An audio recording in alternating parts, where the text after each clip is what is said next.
स्वागत है आपका बाइबल वर्स चैनल पर। आज हम एक ऐसे सवाल के जवाब की तलाश करेंगे जो हमारे दिलों में गहरे तक दर्द और उम्मीद दोनों को जगा देता है। आज का हमारा विषय है शहीद आत्माओं की पुकार, परमेश्वर का न्याय कब आएगा। क्या आपने कभी सोचा कि जो लोग सच के लिए अपनी जान दे देते हैं, उनकी पुकार क्या परमेश्वर तक पहुंचती है? क्या उनका बलिदान व्यर्थ जाता है? आइए इस सवाल को बाइबल की रोशनी में समझते हैं, लेकिन पहले चलिए प्रार्थना के साथ शुरुआत करते हैं। हे प्रभु परमेश्वर, आप जो न्याय के मालिक हैं, सत्य के रक्षक हैं, आज हम आपके सामने आते हैं। हमारे दिलों को खोल दें ताकि हम आपकी बात को समझ सके। उन शहीदों की पुकार को सुनने की ताकत दें जो आपके लिए अपनी जान दे गए। हमें आपकी शांति और उम्मीद से भर दें, यीशु मसीह के नाम में आमीन। दोस्तों, जब हम बाइबल को खोलते हैं तो प्रकाशित वाक्य की किताब अध्याय 6 आयत 9 से 11 में एक बहुत गहरी और दिल को छूने वाली बात लिखी है। यहाँ कहा गया है कि जब 5वीं मोहर खोली गई तो यूहन्ना ने एक दर्शन देखा। उन्होंने उन आत्माओं को देखा जो परमेश्वर के वचन के लिए और अपनी गवाही के लिए मारे गए थे। ये शहीद आत्माएं वेदी के नीचे थीं और वे ऊंचे स्वर में पुकार रही थीं, हे प्रभु, जो पवित्र और सच्चा है, तो कब तक न्याय न करेगा और हमारा खून उनसे न मांगेगा जो पृथ्वी पर रहते हैं। सोचिए कितना दर्द होगा उस पुकार में। ये वो लोग थे जिन्होंने सच के लिए, परमेश्वर के लिए सब कुछ छोड़ दिया। उनकी जान ले ली गई, उनका खून बहाया गया और अब वे परमेश्वर से पूछ रहे हैं, हमारा न्याय कब होगा। दोस्तों, क्या आपके मन में भी कभी ये सवाल उठा है? जब आप इस दुनिया को देखते हैं जहां बुराई बढ़ती जा रही है, अच्छे लोग दुख झेलते हैं और गलत करने वाले हंसते खेलते नजर आते हैं, तो मन में एक टीस उठती है ना, परमेश्वर आप कब कुछ करेंगे? कब तक हमारा इंतजार होगा? लेकिन बाइबल हमें सिर्फ सवाल नहीं देती, जवाब भी देती है।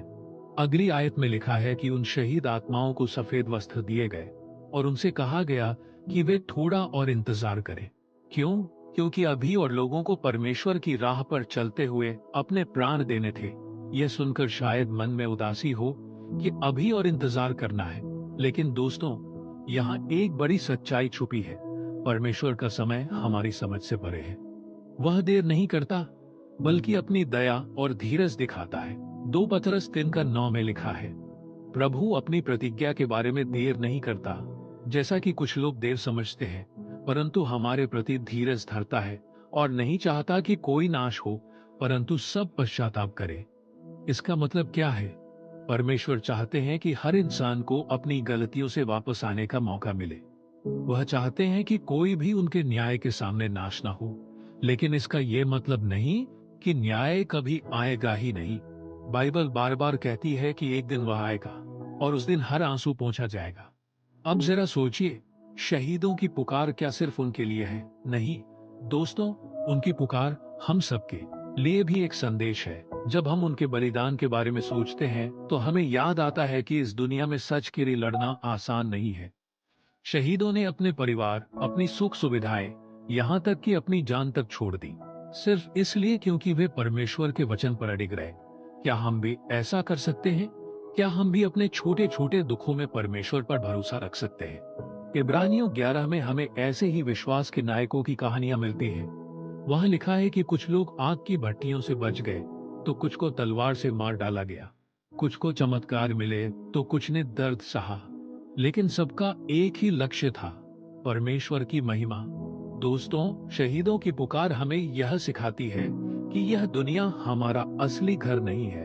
हम यहाँ मेहमान हैं और हमारा असली ठिकाना परमेश्वर के पास है।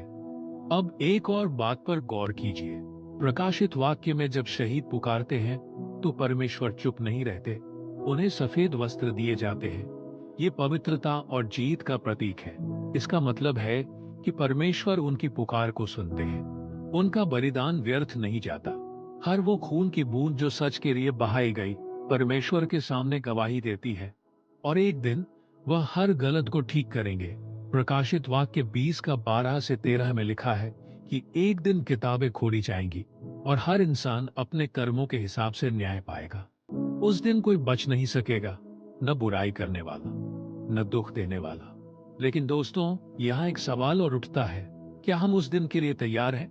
शहीदों की तरह क्या हम भी परमेश्वर के लिए जी रहे हैं? या हम इस दुनिया के पीछे भाग रहे हैं? आज का समय हमें सोचने का मौका देता है। आज अगर आप दुख में हैं, अगर आपको लगता है कि आपके साथ नाइंसाफी हुई है, तो परमेश्वर को याद कीजिए। वह देख रहा है, वह सुन रहा है, और वह दिन दूर नहीं जब उसका न्याय हर आंसू को पहुंच देगा। प्रकाशित वाक्य 21 का 4 कहता है, वह उनकी आंखों से हर आंसू पहुंच डालेगा। फिर मृत्यु न होगी, न शोक, न विलाप, न पीड़ा होगी। तो हमें क्या करना चाहिए? हमें इंतजार करना है, लेकिन सिर्फ इंतजार नहीं, विश्वास के साथ इंतजार करना है। हमें उन शहीदों की तरह जीना है जो परमेश्वर के लिए खड़े रहे। हमें हर दिन प्रार्थना करनी है कि परमेश्वर हमें ताकत दे, धीरज दे और उसकी इच्छा को समझने का दिल दे। और हमें यह भी याद रखना है कि परमेश्वर का न्याय सिर्फ सजा नहीं, बल्कि शांति और सुधार लाने वाला है। अंत में एक छोटी बात, और मत्ती 5 का 10 में यीशु कहते हैं, धन्य हैं वे जो धार्मिकता के कारण सताए जाते हैं, क्योंकि स्वर्ग का राज्य उनका है। शहीदों का इनाम क्या है? स्वर्ग का राज्य। और यह वादा सिर्फ उनके लिए नहीं, हमारे लिए भी है। अगर हम परमेश्वर के लिए सच्चाई पर चलते हैं, तो हमें भी वह शांति मिलेगी। तो दोस्तों, आज अपने दिल को परखिए। क्या आप उस पुकार का हिस्सा बनने को तैयार है जो परमेश्वर तक पहुंचती है? क्या आप भी कह सकते हैं, प्रभु, मैं आपके लिए जीना चाहता हूँ? तो दोस्तों, हमने शहीद आत्माओं की पुकार के बारे में बात की। हमने देखा कि उनकी पुकार परमेश्वर तक पहुंचती है और वह उनके बलिदान को व्यर्थ नहीं जाने देता। लेकिन अब हम आगे बढ़ते हैं और यह सोचते हैं कि इस पुकार के जवाब में हमारा क्या कर्तव्य है। जब कोई कहता है, प्रभु, मैं आपके लिए जीना चाहता हूँ, तो यह सिर्फ शब्द नहीं, बल्कि एक संकल्प है। यह एक ऐसा वादा है जो हमारे जीवन को बदल सकता है। आइए इस संकल्प को और गहराई से समझें और देखें कि यह हमें क्या सिखाता है। जब हम कहते हैं, प्रभु, मैं आपके लिए जीना चाहता हूं, तो इसका मतलब है कि हम अपनी इच्छाओं को, अपनी योजनाओं को परमेश्वर के हाथों में सौंप रहे हैं। यह आसान नहीं है दोस्तों। इस दुनिया में हमें हर कदम पर लालच, डर और शक का सामना करना पड़ता है। लेकिन शहीदों ने हमें दिखाया कि परमेश्वर के लिए जीना संभव है। वे डरे नहीं, वे झुके नहीं, उन्होंने अपने जीवन को एक गवाही बनाया। तो पहली सीख यही है, परमेश्वर के लिए जीने का मतलब है साहस के साथ सच पर चलना। हमें अपने डर को छोड़ना होगा और यह भरोसा करना होगा कि परमेश्वर हमारे साथ है। दूसरी सीख है धैर्य। शहीदों को तुरंत न्याय नहीं मिला। उन्हें कहा गया कि वे थोड़ा और इंतजार करें। यह हमारे लिए भी एक सबक है। कई बार हम प्रार्थना करते हैं और हमें लगता है कि परमेश्वर ने हमारी बात नहीं सुनी, लेकिन दोस्तों, परमेश्वर का समय सही होता है। वह हमें जल्दबाजी में जवाब नहीं देता, बल्कि हमें तैयार करता है। यशायाह 40 का 31 कहता है, जो यहोवा की बाट जोहते हैं, वे नया बल प्राप्त करते हैं। वे उकाबों के समान पंख फैलाकर ऊपर उठते हैं। धैर्य हमें कमजोर नहीं, बल्कि मजबूत बनाता है। यह हमें सिखाता है कि परमेश्वर पर भरोसा रखते हुए इंतजार करना भी एक तरह की जीत है। तीसरी सीख है उम्मीद। शहीदों की पुकार में दर्द था, लेकिन उनके सफेद वस्त्र हमें बताते हैं कि उनका अंत जीत में हुआ। इसी तरह हमारे जीवन में भी मुश्किलें आएंगी, परेशानियां आएंगी, लेकिन परमेश्वर का वादा है कि अंत में शांति होगी।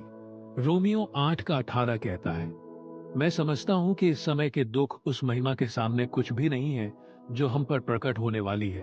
तो दोस्तों, जब आप थक जाए, जब आपको लगे कि अब और नहीं सहा जाता, तो उम्मीद को थामे रखिए। परमेश्वर का न्याय और उसकी शांति हमारे लिए तैयार है। अब इन तीनों बातों को अपने जीवन में कैसे लाएं? पहला, हर दिन प्रार्थना करें कि परमेश्वर आपको साहस दे।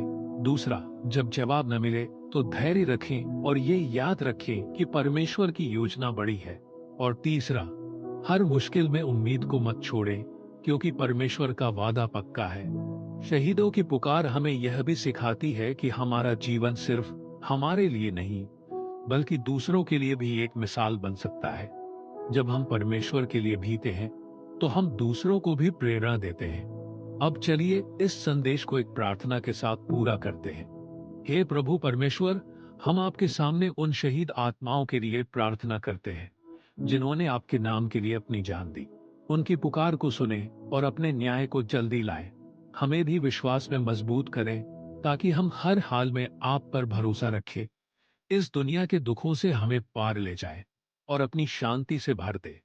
यीशु मसीह के पवित्र नाम में आमीन। दोस्तों, अगर आपको यह वीडियो पसंद आई तो कृपया लाइक करें, कमेंट में अपने विचार बताएं और हमारे चैनल को सब्सक्राइब करना न भूलें। बाइबल की ऐसी ही प्रेरणादायक बातों के लिए बेल आइकन भी दबाएं ताकि हर नई वीडियो आपको मिले। परमेश्वर आप सबको आशीष दे। फिर मिलते हैं एक नई वीडियो के साथ। जय मसीह की।